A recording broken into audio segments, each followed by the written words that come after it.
Alright, so today we are going to be testing every single exotic choice rifle in the game as they are right now. The reason why I say we test all of the exotics in one video is because 1, I want to, and 2, they all basically do the same thing. They all have basically the same stats, minus their exotic trait gimmicks, so testing them all individually wouldn't really mean much besides just spamming uploads for no reason. One last thing I want to mention before we start is I now have a Discord server. This was a celebration of getting 1,000 subscribers, and I mentioned it in the previous video, but I want to reiterate it just in case some people didn't catch up on that. But I am running a Discord server. We have a couple of random things in there like drip competitions. We got workshops where you can just share your custom builds, see if people want to try them out, and we also have LFGs, and we hope to be doing stuff on reset such as GMs or raids or what have you. So if you are at all interested, go on, give it a look. But with that out of the way, let's take a look at the trace rifles, starting off with the granddaddy of them all, Coldheart.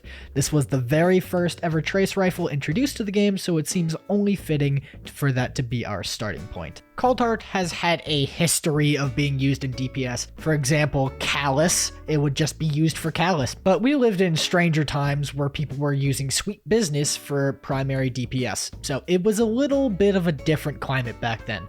So how has our boy held up? So also, just for the sake of brevity, all of the builds are the same. They're all just Font of Might, Time Dilation, Weaken Clear, all that good stuff. I will show it up for the first one, of course, but just know that every subsequent DPS run after that is the same exact build. Who killed the goblins? There's another right one. there. Oh.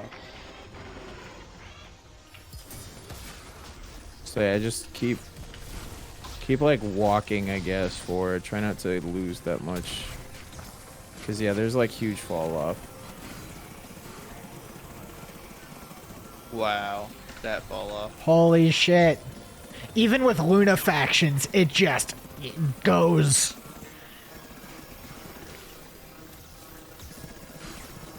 Yeah, it's still. Ow! What the fuck? It actually just killed me. Yeah, no, 750k seems to be like the cap. Yes, I know, I didn't pick up the Font of Might. I'm a bad YouTuber, blah blah. But Coldheart has, he's fallen off a little bit.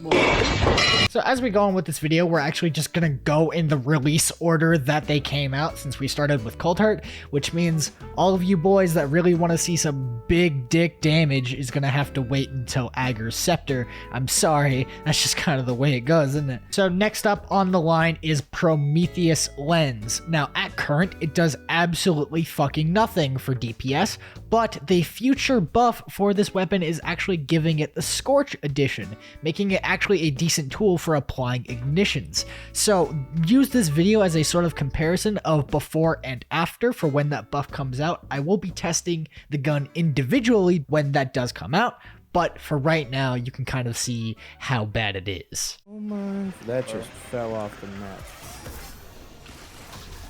It's on for me. I love RNG. Weaken Clear. Rabbit. Oh, dude, it does 2k a hit? That's how everything has been. No, fucking Ruinous Effigy did 3k. I think it's also burning though. Oh, it's igniting him. Yeah. Huh? Wait, since when? Since when did this have Scorch? Since they added it a while back when they added Suppressor to Ruinous. Oh. Yeah, sustained damage applies Scorch to the target. Interesting. Yeah, that's bad. Prometheus Lens is already bumming me out from how bad it is right now, so let's talk about something a bit better. Wavesplitter. Wavesplitter's thing is when you pick up an Orb of Power, it makes it do max damage for a long time. So just picking up an Orb of Power at the start of the damage phase is more than enough. Problem is, when you have a person running a bubble, and I have bad RNG, the orbs fall off the map, so I've spent way more time on this than I'm willing to admit. Well, I have to super swap. There we go. I picked up that well early. I got it. We can clear. Absolutely toast them, boys. Look at all these beams converging. It's a beautiful We're sight. gonna make a singularity.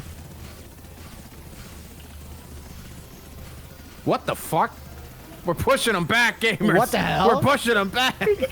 This is his one weakness. Not bad. That's pretty good. Why did he start backing up? He was scared. He was scared of the battery, bro. The swouse. What? Why is that worse? Why is it worse? All right, for the record, we got 850K. That's for the record. We're not doing this again because we've been doing it for 30 minutes. We got 850K. Like I said, way too much time. On to Ruinous Effigy, and I want to start off by explaining the catalyst and why it does absolutely fucking nothing. So, catalyst is when you hit an enemy with the balls, or at least damage them, they take more damage from your trace rifle for like 5 seconds. And the guard ability, the one time that you'd actually want to use it, doesn't even work for the catalyst, so it's actually just useless for this scenario. You don't want to just have someone chasing them down with a ball, smacking them with it, because it's just wasted damage potential. So before anyone says, I didn't use the catalyst right, well, you can't really use the catalyst because it sucks. Fuck him up! It does nothing. Preston, Oh, gosh. I guess.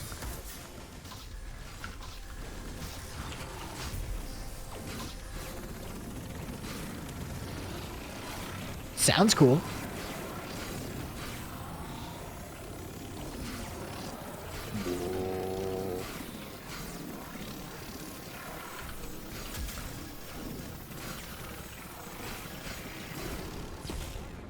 Who would have guessed? It's a trace rifle. To keep up. It's only at 5 seconds, so yeah, it's just a trace rifle. It's just a trace. So that was a pretty disappointing. I didn't really expect much, and I still managed to be disappointed.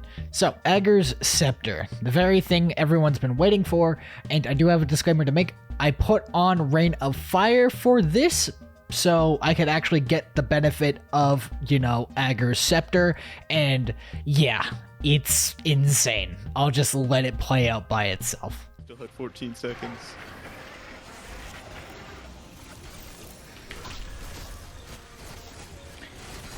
We can clear. Bop.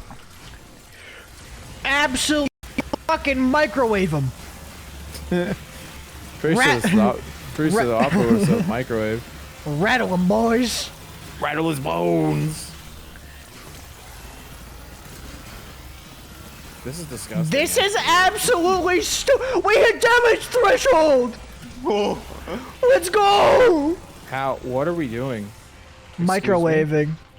What Oh the my fuck just happened? That is Ager's Scepter. That is actually disgusting. There's something wrong Holy with that. shit. Oh my lord. Let's fucking go. So I don't know if this was a surprise to anyone else as much as it was to me, but seeing that thing absolutely destroy the boss as a special weapon blew me the fuck away. So that was fun, and you might be noticing that I might have left out a very, very, very important exotic, that being the Divinity, and for good reason. It's a waste of absolute time. If you want to see the damage numbers, I'll just throw them up on screen for you right now. It did fucking nothing, essentially, so I'm not even gonna waste your time with that, as the video is already getting long. It's already getting to like 3 a.m. as I'm editing this, so that's gonna be all for this video. If you managed to get all the way to the end, first off, thank you, I really appreciate it, and second off, if you enjoyed it, maybe hit the like button, maybe even subscribe, because I got plenty of content like this coming down the pipeline on the way to and after Lightfall comes out, so if you enjoy this type of content, and while you're down there, you might as well check out the Discord linked in the pinned comment, but that's enough shilling for me. Thank you so much for watching, leave a like, go watch my other stuff, and goodbye.